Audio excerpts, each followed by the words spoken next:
Да, обращение Алима и имама Республики Ингушетии к народу Ингушетии.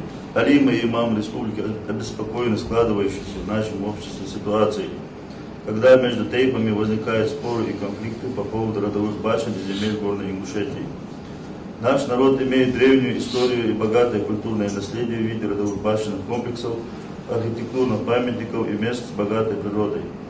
Бережное отношение к материальному наследию предков – долг каждого мусульманина и ингуша.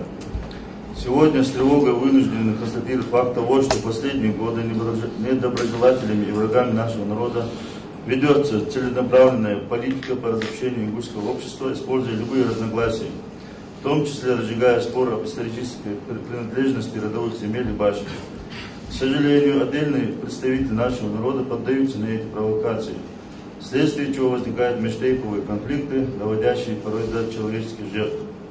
Наша религия категорически отвергает и порицает использование угроз, оскорблений и попыток решить возникшие разногласия силовым путем.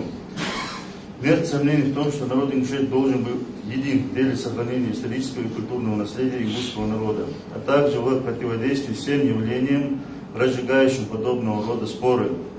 Убеждены, что всякие разногласия, споры и конфликты должны решаться только мирным путем. Руководствуясь канонами нашей религии, предостерегая наш народ от катастрофических последствий споров и конфликтов, в которых нет никакой пользы для нашего народа, алимы и имамы, присутствующие на данном собрании, единогласным решением обращаются ко всем тейпам и народу Ингушетии с призывом проявить сабр и воздержаться от каких-либо действий и споров по вопросам, связанным с исторической принадлежностью родовых башен и земель горной Ингушетии, оставить уже возникшие споры, сеющие семена раздора между тейпами, соседями, братьями, решать их исключительно мирным путем. Также любой представитель какого-либо тейпа, собирающийся осуществить коммерческую или какую-либо иную деятельность на той или иной территории родовых земель или вблизи башенных комплексов, должен согласовать с жителями и тейпами, исконно имеющими отношение к данным территориям.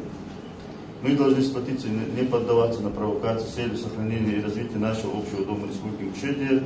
Аллах, Аллах, Аллах, Борца.